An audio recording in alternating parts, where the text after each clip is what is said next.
आज हम मराठा साम्राज्य में पेशवा काल की बात करेंगे। ये जो पेशवा काल है शिवाजी के बाद मराठा इतिहास का दूसरा सबसे महत्वपूर्ण काल है। सबसे ज़्यादा सवाल अगर मराठा साम्राज्य से आते हैं तो इसी काल से आते हैं, इसलिए ज़रूरी है कि आप इस वीडियो को पूरा देखें। 1674 में जब शिवाजी का राज्याभिषेक हुआ तो शिवाजी ने राज्याभिषेक के बाद 8 मंत्रियों की एक परिषद बनाई जिसे अष्टप्रधान कहा गया। इन 8 मंत्रियों या प्रधानों में सबसे जो प्रमुख पद था वो पेशवा या पंत प्रधान का था, और जो पहले पेशवा थे वो मोरोपंत त्रयंबक पिंगले थे। उस समय पेशवा का पद ना तो आनुवंशिक था और ना ही इतना महत्वपूर्ण था, क्योंकि जो समस्त शक्तियां थी वो शिवाजी के ही हाथों में थी। लेकिन चौथे छत्रपति शाहूजी महाराज की सत्ता संघर्ष में सहायता करके बालाजी विश्वनाथ ने अपनी स्थिति मजबूत कर ली और बालाजी विश्वनाथ के साथ ही पेशवा का पद आनुवंशिक हो गया और जल्द ही प्रशासन की सारी शक्तियां पेशवा के हाथ में आ गईं और मराठा शासक नाम का ही शासक रह जाता है। तो जो आनुवंशिक पेशवा हैं वो हमारे पास कुल 9 पेशवा माने जाते हैं। इनमें वास्तविक पेशवा 2 बाजीराव 2 तक माना जाता है। क्यों? क्योंकि बाजीराव 2 के बाद जो अंग्रेजों ने पेशवा का पद समाप्त कर दिया था, लेकिन नाना साहब क्योंकि बिठूर में एक तरीके से पेशवा की तरह ही रहते रहे तो उनको भी पेशवा माना जाता है। तो कुल हमारे पास यहाँ पर 9 आनुवंशिक पेशवा रहे हैं। इनमें पहले बालाजी विश्वनाथ थे, दूसरे बाजीराव 1 जिनका प्यार से थोरेल बोला जाता था, तीसरे बालाजी बाजीराव, चौथे माधवराव 1, नारायण राव, रघुनाथ राव राघोबा, माधवराव 2, बाजीराव 2 और अंत में नाना साहेब। इनका जो फैमिली ट्री है वो भी समझना जरूरी है, क्योंकि इनके बीच में जो सत्ता संघर्ष चलता रहा उसके लिए पता होना चाहिए कि कौन किसके साथ किस रिश्ते में था। तो बालाजी विश्वनाथ के 2 बेटे थे, पहले बाजीराव 1 और दूसरे चीमाजी अप्पा। जो लाल से यहाँ पर हाईलाइटेड हैं वो पेशवा पद पर नहीं रहे हैं और बाकी जितने भी हरे से हैं वो सारे पेशवा पद रहे हैं। बाजीराव 1 के 4 बेटे, पहले बालाजी बाजीराव जिनको नाना साहिब पेशवा के नाम से भी जाना जाता था, दूसरे रघुनाथ राव, तीसरे जनार्दन राव और शमशेर बहादुर। शमशेर बहादुर बाजीराव 1 के मस्तानी से पुत्र थे। बालाजी बाजीराव के बाद विश्वास राव की मौत पानीपत के युद्ध में हुई थी, दूसरे माधवराव 1, फिर नारायण राव। माधवराव 1 निसंतान मरे थे, इसलिए माधवराव 1 के बाद नारायण राव को पेशवा बना दिया गया था और इसी बात से नाराज होकर जो रघुनाथ राव थे वो अंग्रेजों की शरण में चले गए थे, जिसका परिणाम निकला था आंग्ल मराठा युद्ध। नारायण राव के बाद माधवराव 2 भी संतानहीन थे, इसलिए माधवराव 2 के बाद बनते हैं बाजीराव 2 और बाजीराव 2 के समय ही हमारा तीसरा आंग्ल मराठा युद्ध होता है, जिसमें जो पेशवा का पद है वो समाप्त कर दिया जाता है और बाजीराव 2 को भेज दिया जाता है बिठूर। और बाजीराव 2 के बेटे थे नाना साहब, जिनको ढोंटू पंत के नाम से भी जाना जाता है, और ये नाना साहब वही नाना साहब हैं जिन्होंने 1857 के युद्ध में अंग्रेजों का नरसंहार किया था और बाद में ये गायब हो गए थे। कहा जाता है कि नेपाल भाग जाते हैं। बालाजी विश्वनाथ पहले आनुवंशिक पेशवा हैं 9 पेशवाओं में। इनका जो असली नाम था वो बालाजी विश्वनाथ भट्ट था और ये महाराष्ट्र के चित्तपावन ब्राह्मण थे।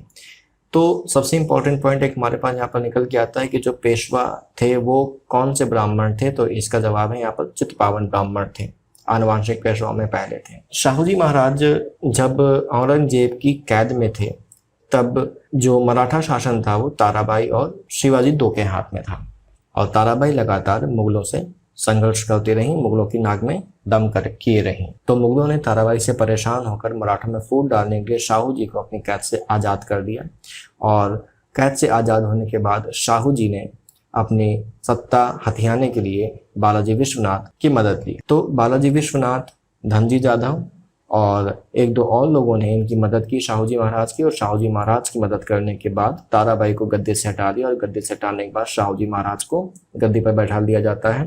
तो ताराबाई हैं वो कोल्हापुर चली जाती हैं और कोल्हापुर में अपना एक पैरेलल वहाँ पर दरबार लगाना शुरू कर देती हैं। लेकिन बालाजी विश्वनाथ को लगता है कि अगर ताराबाई वहाँ पर पैरेलल दरबार लगाती नहीं तो एक तरीके से ये शाहूजी महाराज के लिए बेहतर नहीं है। क्यों? क्योंकि वो कभी भी इतनी शक्तिशाली हो सकती हैं कि वो शाहूजी महाराज को चुनौती दे दें।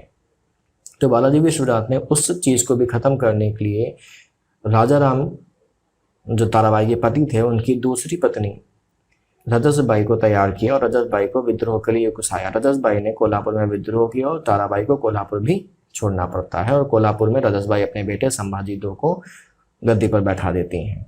तो इस तरीके से शाहू जी महाराज की स्थिति मजबूत करने में जो बालाजी विश्वनाथ था उनका बहुत बड़ा हाथ था और इस वजह से जो शाहू जी महाराज थे वो बालाजी विश्वनाथ से बहुत ज़्यादा खुश हो जाते हैं और जो दरबार है उस दरबार में बालाजी विश्वनाथ की जो स्थिति है वो मजबूत हो जाती है। ध्यान रहे कि अभी बालाजी विश्वनाथ पेशवा नहीं बने हैं। उधर धनजी जाधव को शाहू जी महाराज बना देते हैं अपना सेनापति और धनजी जाधव की मौत के बाद धनजी जाधव का बेटा चंद्रसेन जाधव सेनापति बन जाता है। लेकिन चंद्रसेन जाधव सेनापति बनने के बाद ताराबाई के पक्ष में विद्रोह कर देता है, ताराबाई के पक्ष में चला जाता है, ताराबाई की तरफ चला जाता है। तो शाहू जी महाराज को थोड़ा सा झटका लगता है और शाहू जी महाराज अब अपने इन जनरल्स को छोड़कर बालाजी विश्वनाथ की तरफ एक बार फिर से देखते हैं। तो बालाजी विश्वनाथ अब शाहू जी महाराज के लिए एक नई सेना का गठन करते हैं और इस वजह से जो बालाजी विश्वनाथ को शाहू जी महाराज सेना करते की उपाधि देते हैं। लेकिन शाहू जी महाराज की समस्या अभी यहाँ पर खत्म नहीं होती है।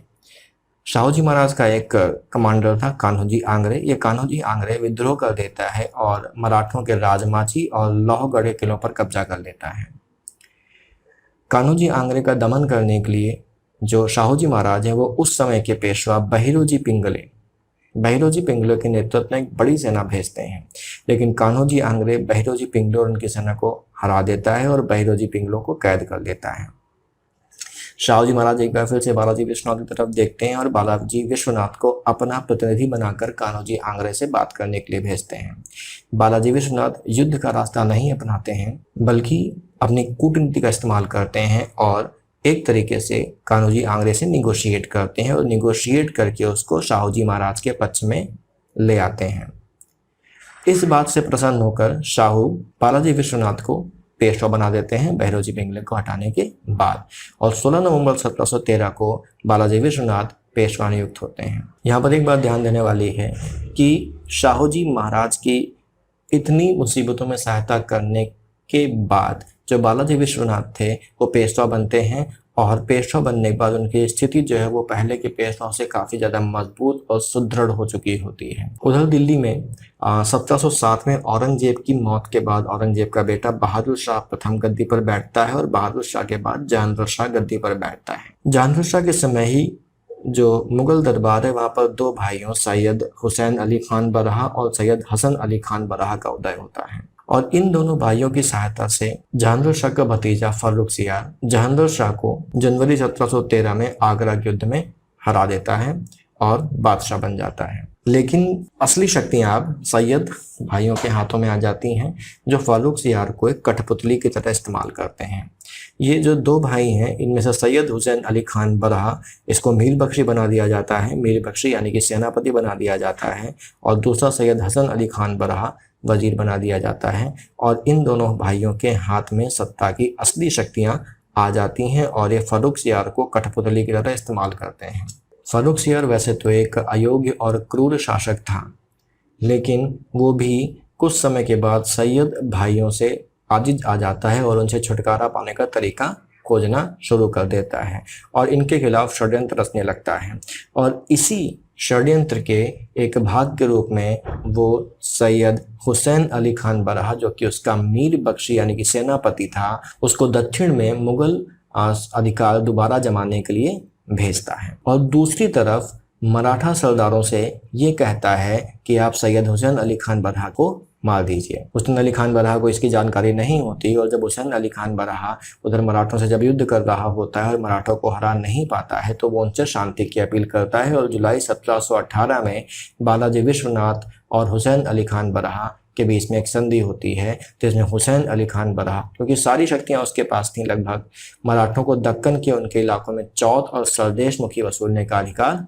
दे देता है। उधर फर्रुखसियार इस संधि को मानने से मना कर देता है और सैयद भाइयों जिन्हें किंग मेकर कहा जाता था उस समय उनको पद से हटाने और मारने की और अलग अलग योजना बनानी शुरू कर देता है। तो सितंबर 1718 में बालाजी विश्वनाथ और पासोजी भोसले के नेतृत्व में 16,000 मराठा घुड़सवारों की फौज के साथ हुसैन अली खान बरहा दिल्ली पहुंच जाता है।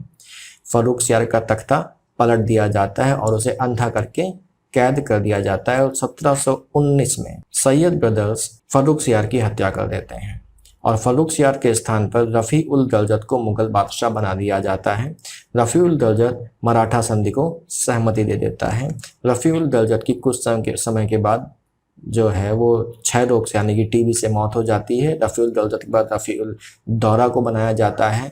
रफ़ी उल दौरा की भी टीबी से मौत हो जाती है और उसके बाद बनाया जाता है बादशाह मोहम्मद शाह रंगीला को, और मोहम्मद शाह रंगीला निजामुल मुल्क की सहायता से सैयद ब्रदर्स का खात्मा कर देता है। खैर, इधर दिल्ली से जब बालाजी विश्वनाथ वापस सतारा आते हैं तो मुगलों की कैद से शाहू जी की माँ येसुबाई, पत्नी सावित्री बाई और सौतेले भाई मदन सिंह को भी छुड़ा कर ले आते हैं, क्योंकि मुगलों ने शाहू जी को तो छोड़ दिया था लेकिन इन लोगों को वो अभी भी कैद करे हुए थे।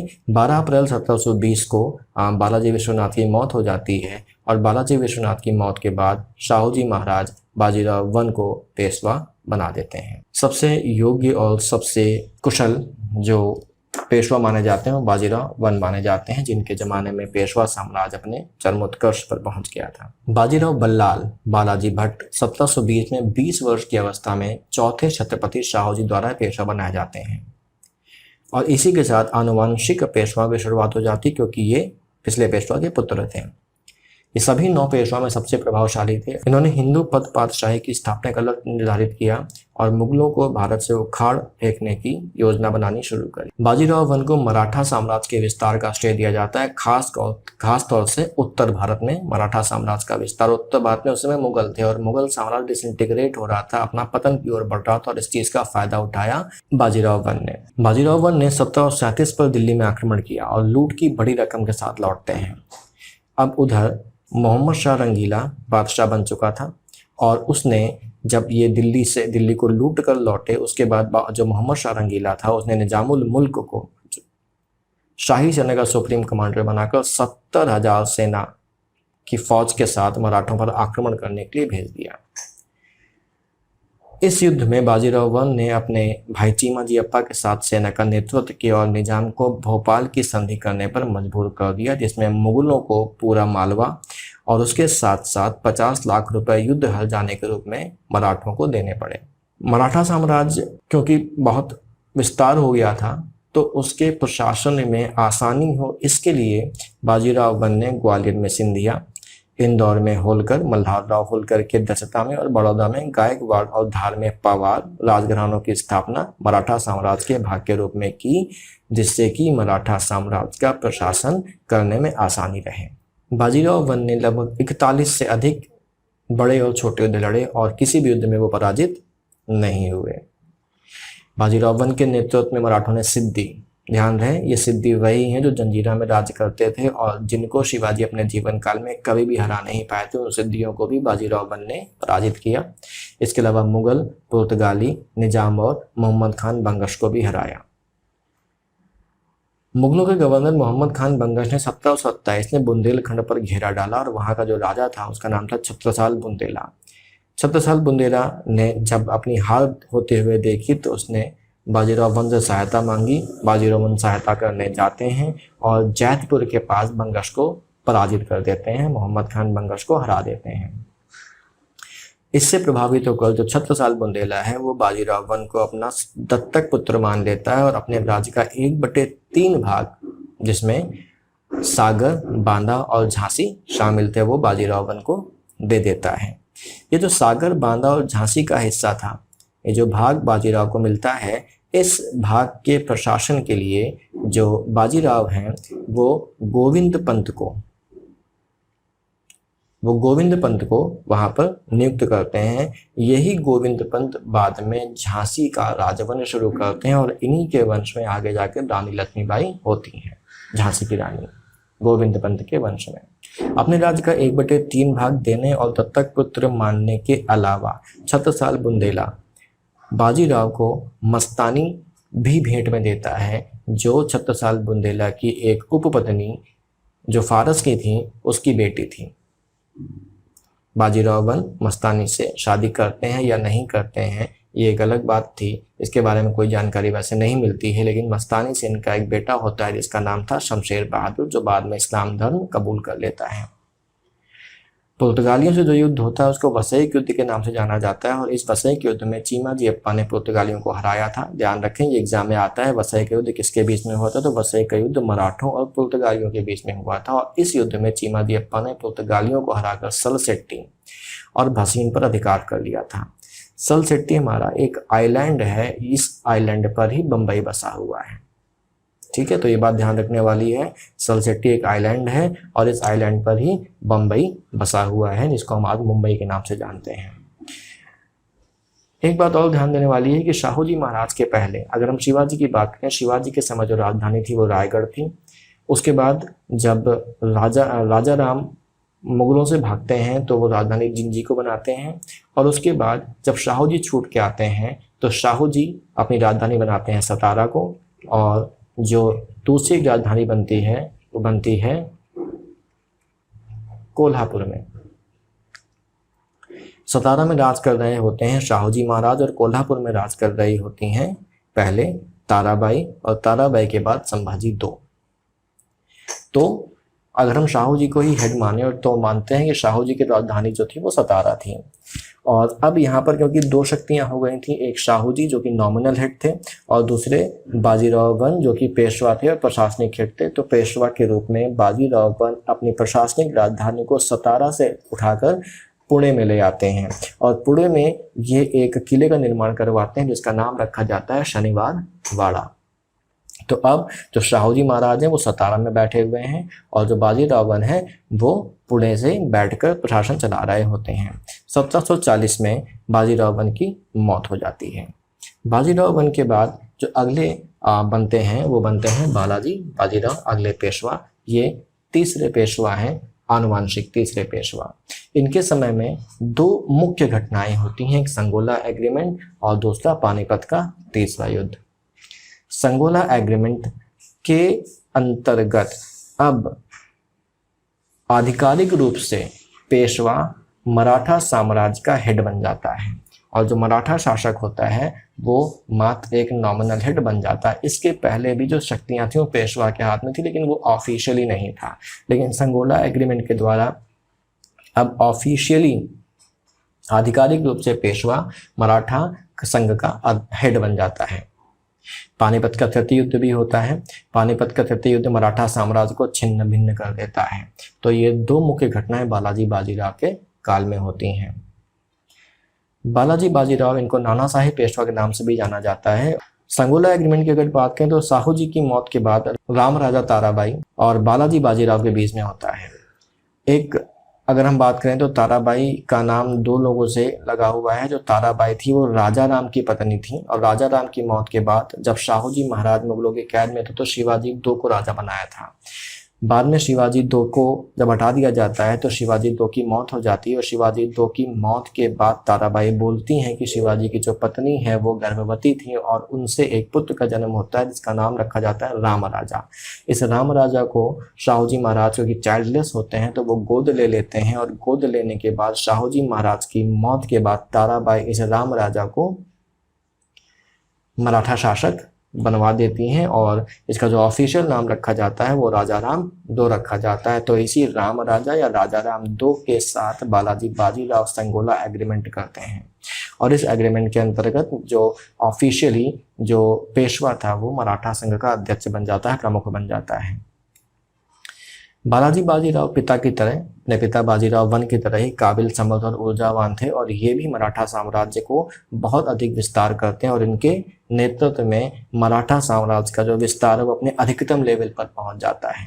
मालवा, गुजरात और बुंदेलखंड पर पहले ही मराठों का अधिकार हो चुका था और 1751 में बार बार मराठे जो हैं वो पश्चिम बंगाल पर, उस समय पश्चिम बंगाल नहीं बल्कि बंगाल ही था, बंगाल पर हमला करते हैं और बंगाल का जो नवाब है वो इनसे परेशान होकर उड़ीसा इनको दे देता है।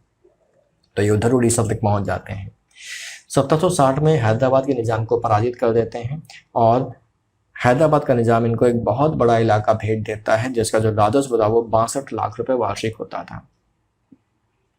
उधर उत्तर में जहां पर मुगल शासन चल रहा था वहां पर भी इनके पास अप्रत्यक्ष रूप से इनके पास उनका नियंत्रण आ गया था। 1752 में इमादुल मुल्क को इन्होंने वजीर बनाने में सहायता की थी और जो इमादुल मुल्क था वो जल्दी ही मुगलों की कठपुतली बन गया था और जो मुगल शासक था वो इमादुल मुल्क की कठपुतली था। तो एक तरीके से मराठे इमादुल मुल्क को कंट्रोल करते थे और इमादुल मुल्क जो था वो मुगल बादशाह को कंट्रोल करता था।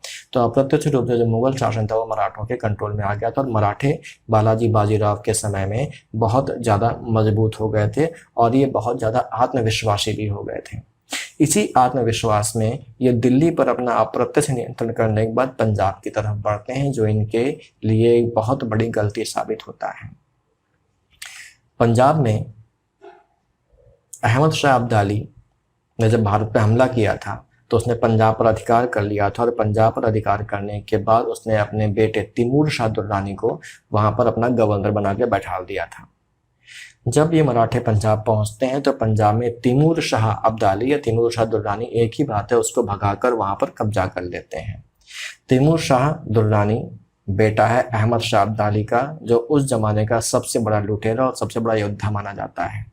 तैमूर शाह दुर्रानी भागकर अपने बाप के पास पहुंचता है, अहमद शाह अब्दाली के पास। अहमद शाह अब्दाली इस बात से बहुत ज़्यादा नाराज हो जाता है कि उसके बेटे को वहां से भगा दिया गया और मराठों की इतनी हिम्मत कैसे हो गई कि वो मुझसे टक्कर लेने के लिए यहाँ तक आ गए। अहमद शाह अब्दाली इस बात से नाराज होकर भारत की तरफ बढ़ता है कि अब इनको सबक सिखाने का समय आ गया है। और इस घटना का जो परिणाम निकल के आता है वो आता है पानीपत के तीसरे युद्ध के रूप में। और ये युद्ध मराठों के लिए एक डिजास्टर साबित होता है।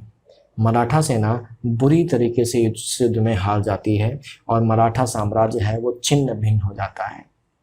कहा जाता है कि पानीपत का तीसरा युद्ध है उसका फ़ायदा ना तो अफगानों को मिलता है ना मराठों को मिलता है। मुगल साम्राज्य वैसे भी अपनी अंतिम सांसें गिन रहा होता है। इसका जो फ़ायदा मिलता है वो मिलता है अंग्रेज़ों को, क्योंकि उस समय मराठा साम्राज्य बहुत ज़्यादा विस्तार और बहुत ज़्यादा शक्तिशाली हो गया था और यही मराठा ही थे जो अंग्रेज़ों को टक्कर दे सकते थे।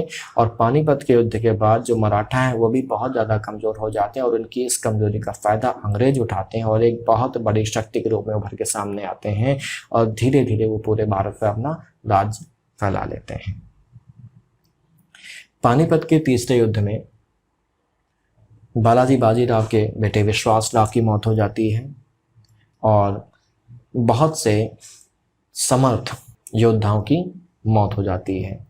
इस युद्ध के सदमे और अपने प्रियजनों की मौत से आहत होकर पहले से ही जो बीमार चल रहे थे बालाजी बाजीराव, उनकी मौत हो जाती है 1761 में। 1761 में बालाजी बाजीराव की यानी कि नाना साहेब पेशवा की मौत होने के बाद उनके बेटे माधवराव नारायण को पेशवा बनाया जाता है। माधवराव नारायण जब पेशवा बनते हैं तो मुगल साम्राज्य का एक बहुत बुरा दौर चल रहा होता है। पानीपत के युद्ध में मराठों की हार हो चुकी होती है और मराठा जो साम्राज्य है वो छिन्न भिन्न होने के कगार पर पहुंच चुका होता है। अपने सबसे बुरे दौर पर वो चल रहा था, लेकिन माधवराव नारायण एक बहुत काबिल शासक साबित होता है, बहुत काबिल एक योद्धा साबित होता है और ये वो आदमी है जो उस गड्ढे से मराठा साम्राज्य को निकालकर दोबारा से उत्कर्ष पर लेके आने की कोशिश करता है। 17 वर्ष की अवस्था में 1761 में माधवराव नारायण पेशवा बनता है और क्योंकि अभी ये कम उम्र के थे तो इनकी सहायता के लिए रघुनाथराव राघोबा, जो कि इनके पिता के भाई थे यानी कि इनके चाचा थे, वो प्रशासनिक मामलों में सहायता प्रदान करते हैं। रघुनाथराव राघोबा एक बहुत बड़ा नाम निकल के अभी आगे आएगा। 11 वर्ष के अल्प शासन काल में 28 साल में इनकी मौत हो जाती है, तो इनका जो शासन काल था वो केवल 11 साल रहता है 1761 से लेकर 1772 में। इसी अपने छोटे शासन काल में मराठा साम्राज्य को बिल्कुल जो छिन्न भिन्न हो गया था पानीपत के युद्ध के बाद, उसको दोबारा से एक स्टैंड पर लेके आते हैं। ये निजाम को पराजित करते हैं। मैसूर के एक बहुत बड़ी ताकत हैदर अली को ये नजराना देने पर बाध्य कर देते हैं। उधर ये उत्तर में रोहिला, राजपूत और जाटों को हराकर उत्तर में मराठा जो नियंत्रण उसको दोबारा से स्थापित करते हैं। उधर अगर दिल्ली की बात की जाए तो दिल्ली में अपने वजीर के डर से जो शाह आलम II थे वो इलाहाबाद के किले में रह रहे थे। प्लासी का युद्ध हो चुका था, बक्सर का युद्ध हो चुका था और शाह आलम अंग्रेजों के साथ इलाहाबाद की संधि कर चुके थे और इलाहाबाद के किले में रह रहे थे। माधवराव नारायण शाह आलम II को इलाहाबाद के किले से लेके वापस दिल्ली पहुंचाते हैं। उधर जब निजाम के साथ युद्ध होता है तो निजाम के साथ युद्ध में ये जो माधवराव नारायण पेशवा है और इनके चाचा रघुनाथराव राघोबा के बीच में कुछ मतभेद हो जाते हैं। ये मतभेद की वजह से रघुनाथराव राघोबा विद्रोह कर देते हैं और माधवराव नारायण से युद्ध करना शुरू कर देते हैं। इस युद्ध करने की वजह से जो माधवराव नारायण हैं वो उन्हें शनिवार वाड़ा में नज़रबंद कर देते हैं। शनिवार वाड़ा पुणे में है और शनिवार वाड़ा को बनवाया था किसने? बाजीराव प्रथम ने। 1772 में 28 वर्ष की कम उम्र में ही इनकी क्षय रोग से यानी कि टीबी से मौत हो जाती है, जो कि उस समय उसका कोई इलाज नहीं था। माधवराव नारायण की मौत पर जो ब्रिटिश इतिहासकार जेम्स ग्रांट है उन्होंने कहा कि मराठा साम्राज्य को जितना नुकसान पानीपत के युद्ध ने नहीं पहुंचाया उससे कहीं ज़्यादा नुकसान इस काबिल पेशवा माधवराव नारायण की असमय मृत्यु ने पहुंचा दिया। And the plains of Panipat were not more fatal to the Maratha empire than the early end of this excellent prince. अगर माधवराव नारायण कुछ समय तक और जिंदा रहते, कुछ समय तक और शासन करते तो शायद मराठा साम्राज्य एक बार फिर अपने उत्कर्ष पर पहुंचता और देश के इतिहास का जो नज़ारा है वो कुछ और ही होता। माधवराव नारायण के बाद उनका छोटा भाई नारायण राव पेशवा बनता है। माधवराव नारायण संतानहीन थे और उनकी वजह से, कोई संतान ना होने की वजह से उनके भाई नारायण राव को पेशवा बना दिया जाता है। इस बात से रघुनाथराव राघोबा जो पहले से ही नाराज था वो और नाराज हो जाता है, क्योंकि वो कहता है कि भाई नारायण राव से पहले मेरा हक है और मुझे पेशवा बनना चाहिए था, लेकिन वो पेशवा नहीं बनता है। इस वजह से वो नाराज हो जाता है और यहाँ पर एक सत्ता संघर्ष की शुरुआत दोबारा से होती है। रघुनाथराव राघोबा मराठों के पतन में एक बहुत बड़ी भूमिका की शुरुआत करता है। क्यों? क्योंकि यही वो पहला आदमी था जो अंग्रेजों के पास जाता है और मराठा साम्राज्य में अंग्रेजों की दखलंदाजी इसी की वजह से शुरू होती है, जिसका परिणाम 3 आंग्ल मराठा युद्ध होते हैं और अंत में मराठा साम्राज्य का पतन हो जाता है। तो यहाँ पर हम बात करें नारायण राव की। रघुनाथराव राघोबा नारायण राव के पेशवा बनने से नाराज था और वो और उसकी पत्नी आनंदीबाई इनके खिलाफ षड्यंत्र रचते रहते हैं और 1773 में सुमेर सिंह गर्दी की सहायता से ये नारायण राव की हत्या करवा देते हैं। सुमेर सिंह गर्दी नारायण राव की हत्या करने आता है तो नारायण राव अपने चाचा की तरफ भागता है और कहता है चाचा मुझे बचाओ, चाचा मुझे बचाओ, मराठी में काका माला वाचवा। लेकिन सुमेर सिंह गर्दी उसकी हत्या कर देता है। कहा जाता है कि शनिवार वाड़ा के हाथों में आज भी पूर्णमासी की रात को नारायण राव की आत्मा घूमती है और वो चिल्लाती है कि काका मुझे बचाओ। नारायण राव की मौत के समय उनकी जो पत्नी थी वो गर्भवती थी और बाद में वो सवाई माधवराव को जन्म देती है, पोस्टमसली जन्म देती है। उसकी मौत के बाद, पति की मौत के बाद बेटे का जन्म होता है सवाई माधवराव। नारायण राव की मौत के बाद रघुनाथराव राघोबा अपने को पेशवा डिक्लेयर कर देता है, लेकिन क्योंकि रघुनाथराव राघोबा ने नारायण राव की हत्या करवाई थी, इसकी वजह से जो मराठा सरदार थे और जो मराठा दरबारी थे और जो बाकी अधिकारी थे और जो जनता थी उसके मन में इसके प्रति बहुत ज़्यादा गुस्सा था। तो रघुनाथराव राघोबा को वहाँ से भगा दिया जाता है और रघुनाथराव राघोबा को भगाने के बाद माधवराव दो यानी कि सवाई माधवराव या माधवराव नारायण दो, जो कि नारायण राव का बेटा था, उसको 40 दिन की उम्र में पेशवा बना दिया जाता है। माधवराव दो सबसे कम उम्र के पेशवा थे। माधवराव दो क्योंकि 40 दिन की उम्र में ही पेशवा बन गए थे, तो इनके बिहाफ पर, इनके नाम पर जो प्रशासनिक व्यवस्थाएं थी उनको चलाने के लिए नाना फडणवीस, सखाराम बापू और महाजी सिंधिया सहित 12 लोगों की एक समिति बनाई जाती है, जिसको 12 भाई का नाम दिया जाता है। उधर रघुनाथराव राघोबा जब अंग्रेजों की शरण में चला जाता है तो अंग्रेजों के साथ मराठों का युद्ध होता है और इसको पहला आंग्ल मराठा युद्ध का नाम दिया जाता है। इस युद्ध के बाद अंग्रेजों और नाना फडणवीस के बीच में एक संधि होती है जिसको सलबाई की संधि कहा जाता है और इस संधि के द्वारा अंग्रेज माधवराव दो को पेशवा के रूप में स्वीकार कर लेते हैं।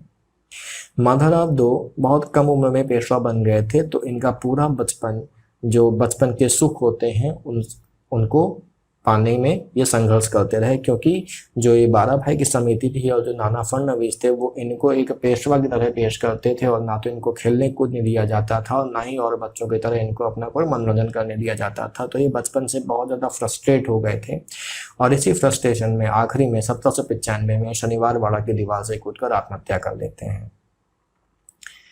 माधवराव दो ही संतानहीन थे, तो माधवराव दो के संतानहीन होने के कारण अब रघुनाथराव राघोबा के पुत्र बाजीराव दो को पेशवा बनाया जाता है। बाजीराव दो का पूरा समय अंग्रेजों से युद्ध में ही बीतता है। क्यों? क्योंकि रघुनाथ राघवा की गलती की वजह से अंग्रेजों का भी इंटरफेरेंस मराठा साम्राज्य में हो गया था। और पहले अंग मराठा युद्ध के बाद अंग्रेज अब ये चाहते थे कि जो मराठा साम्राज्य है वो भी इनके अधीन आ जाए। और बाजीराव दो के समय 2 आंग्ल मराठा युद्ध होते हैं। जो तीसरा आंग्ल मराठा युद्ध होता है उसमें मराठाओं की हार होती है, पेशवा की हार होती है, और अंग्रेज पेशवाओं का जो पद है वो खत्म कर देते हैं। और पेशवा का पद खत्म करने के बाद बाजीराव दो को पेंशन देके कानपुर के पास बिठूर भेज दिया जाता है।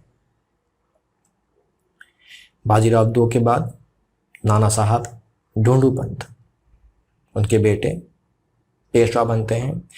टेक्निकली ये पेशवा नहीं थे क्योंकि पेशवा का पद बाजीराव दो के समय ही खत्म हो गया था, लेकिन फिर भी इनको पेशवा सम्मान के रूप में कहा जाता था।